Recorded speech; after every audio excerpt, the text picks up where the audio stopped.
பிரபாகரன் அண்ணன் மகனை பையன் கேட்டார். பொட்டம்மனே மனங்கிறார். அவர் மானூர்கா வச்சாருன்னு சொல்றாரு. மாதிரி கொச்சைப்படுத்தல அவரை. நீங்க விஜய் எந்த அளவுக்கு வளர்றாரோ, எந்த அளவுக்கு ஹைட்டுக்கு போறாரோ அந்த அளவுக்கு டிஎம்கே ஜெயிக்கும். மேடையில் பேசிக்கிட்டு செருப்பை வீசுவாங்க. அப்படி திமுகவில் வந்து முதல்வர் பின்னாடி ஒரு துறைமுறை இருக்கணும். அது மாதிரி அவருக்கு பின்னாடி ஒரு துறைமுறை இருக்கிறாரு. நான்காம் தூண் நேயர்கள் அனைவருக்கும் வணக்கம். இன்னைக்கு நம்ம நிகழ்ச்சியில சிறப்பு விருந்தினராக வந்திருப்பவர் வழக்கறிஞர் RS தமிழ்வேந்தன் அவர்கள் இணைந்துள்ளார். வணக்கம் சார். வணக்கம். கடலூர்ல பாத்தீங்கன்னா நேற்று சீமான் அவர்கள் போயிட்டு இருந்திருக்காரு. அந்த காரை மறிச்சு திமுக நிர்வாகி ஒருத்தர் வந்து தகாத வார்த்தையில பேசிட்டாங்க. அதனால வந்து சீமான் அவர்கள் அவங்களை அடிக்க போயிருக்காங்க. அது பெரிய பிரச்சனையா இப்போ மாறிட்டு இருக்கு கடலூர்ல. அதை பத்தி என்ன நினைக்கிறீங்க சார்? அதாவது வண்டியை மறைச்சே ஒருத்தர் நிர்வாகி பேசுறாரு அப்படிங்கிறது வந்து அது ஒரு நல்ல செயலாகவும் நான் சொல்லலை. அதுக்காக வேண்டி நீங்கள் அடித்தது சரின்னு சொல்ல முடியாதுல்ல. அது பேசுனதுக்கு நீங்கள் பதில் தான் பேசியிருக்கணும். இல்லை நீங்கள் ஒரு கட்சியோட லீடர், நீங்கள் அடித்தோன்னே எல்லாருமே இறங்கி அடிக்கிறாங்க. சரி, அடி வலுவாக விழுந்து இறந்து போயிருந்தா என்ன பண்ணுவீங்க? யார் பழி ஏற்றுக்கிறது? முதல்ல அடிக்கிறது தவறு இல்லையா?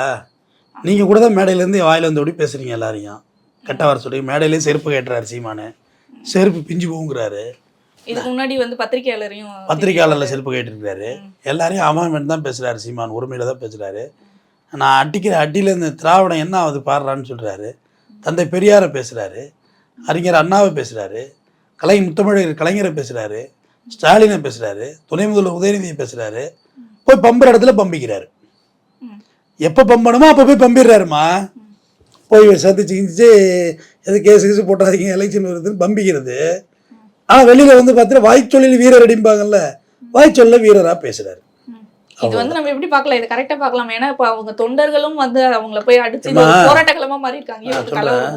எப்படி உங்களுக்கு பிரபாகரனை தெரியலாம் தெரியாது.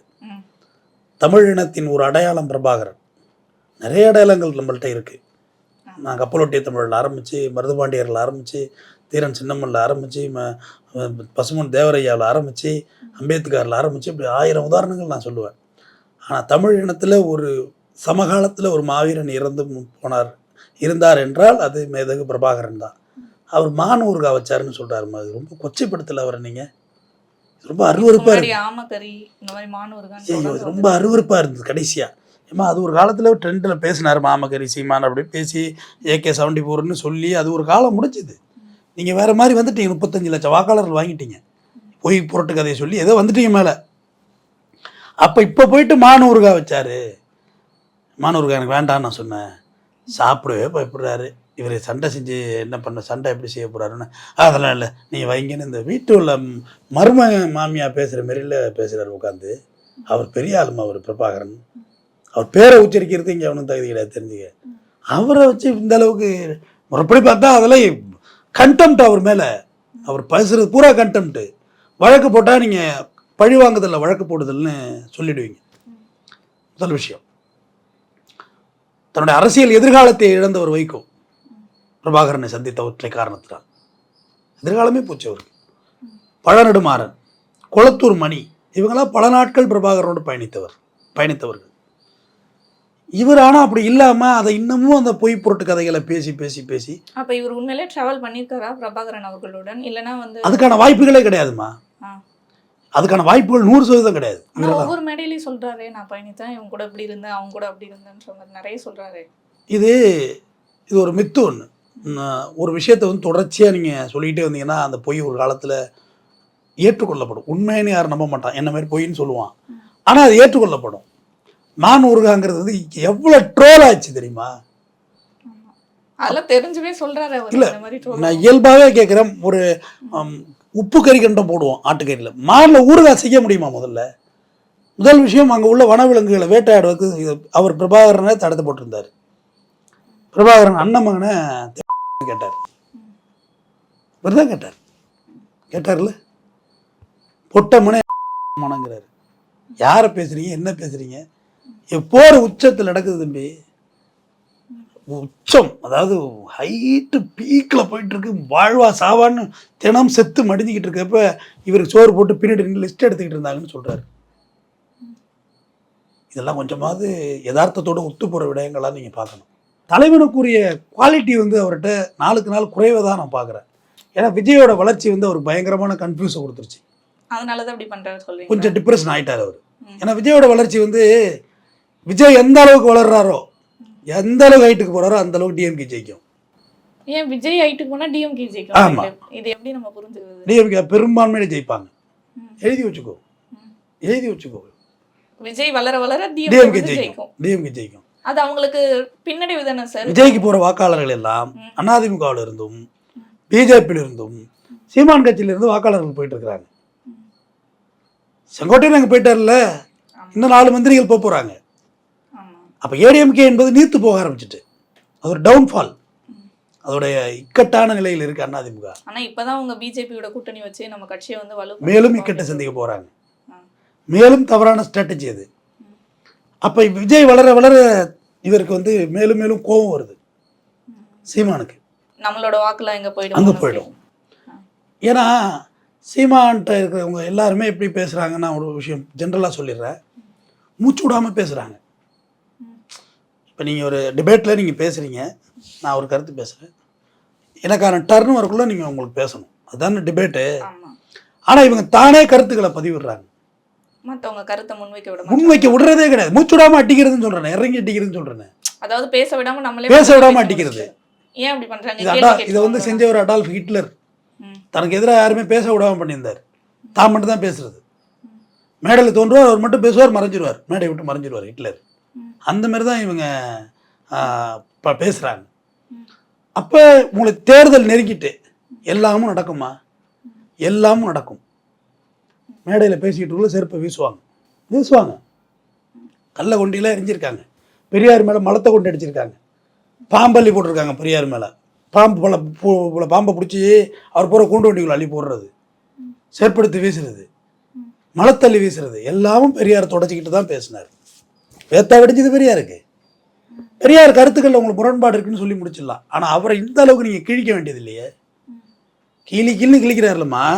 ஏமா தமிழ் தேசியம்னு ஒன்று அவர் பேசுகிறாருன்னா தனித்தமிழ்நாடு கோரணும். என்ன கோரணும்? தனித்தமிழ்நாடு கோரணும். ஏன்னா தமிழ் தேசியம்னு ஒன்று இல்லைங்க. எப்படி உருவாக முடியும் தமிழ் தேசியம்னு? நீ சென்ட்ரல் கவர்மெண்டோட கிளப்பிங், அந்த எலக்ட்ரல் முறை, தேர்தல் முறையை நீங்கள் ஒத்துக்கிட்டீங்கன்னாலே இந்தியாங்கிற நாட்டுக்குள்ளே நீங்கள் இருக்கீங்கன்னு தான் அர்த்தம். அப்போ நீங்கள் எப்படி தனியாக ஒரு தேசம் புரிய முடியும்? ட்ரெயின்லேருந்து எல்லாமே நீங்களே வச்சுப்பீங்களா? உங்கள் ட்ரெயின் வந்து மெட்ராஸோடு நின்றோம், அடுத்த ஆந்திராவுக்குலாம் போகாதா உங்கள் ட்ரெயின்னு கேட்குறேன். போகும் தானே. ஃப்ளைட் எப்படி தமிழ்நாட்டுக்குள்ளே மட்டும் பறந்துக்கிறதா? இல்லைம்மா, இலங்கை ஃப்ளைட் அப்போ இந்தியாவுக்கு வரக்கூடாது. நீங்கள் தனியாக நான் புரிதல் உங்களுக்கு புரியுதா என்னன்னு தெரியல. நீங்கள் வெளிநாடெல்லாம் எல்லாமே தமிழ்நாட்டுக்குள்ளேயே முடிஞ்சிடணும், வெளியே போகக்கூடாது. இல்லை, வெளியே போகாமல் இருக்க முடியுமான்னு தான் கேட்குறேன். முடியாதுமா. இந்த புரிதல் இல்லாமல் நீங்கள் பேசுறது தான் இங்கே அரசியலே குழப்படி பண்ணிட்டீங்க நீங்கள். அவ்வளோதான் விடையாது. பேசுறது எல்லாமே கதைன்னு சொல்றீங்களா? ஃபுல்லாவே கதை தான்மா, கதையாக பேசுறது தானம்மா. அரசியல் சார்ந்த ஒரு பேசல, அவர் கதையை தான் பேசிட்டு இருக்காரு. சீமான்கிட்ட ஒரு தத்துவார்த்தம் இருக்கு, ஒரு பிலாசபி இருக்கு.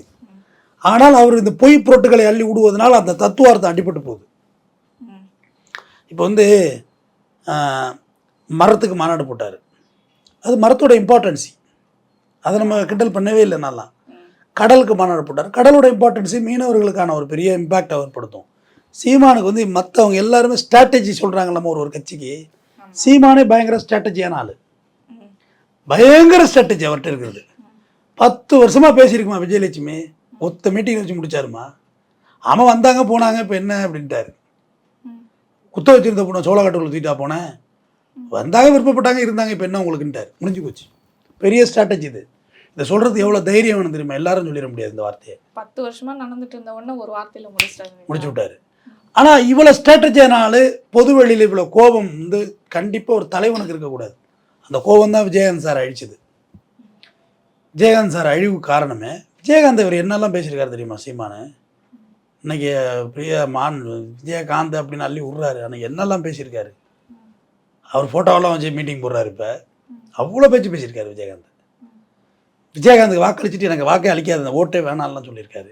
அரசியலுங்கிறது நம்ம வந்து விமர்சனத்துக்கு அப்பாற்பட்டவர்கள் இல்லைல்ல. ஒரு தலைவன்னா அப்படி தானம்மா. சிஎம் ஃபோட்டோவை போட்டு எப்படியெல்லாம் ட்ரோல் பண்ணுறாங்க, பிரதமர் நரேந்திர மோடி ஃபோட்டோவை போட்டு எப்படியெல்லாம் ட்ரோல் பண்ணுறாங்க, எல்லாத்தையும் ஃபேஸ் பண்ணி தானே ஆகணும்.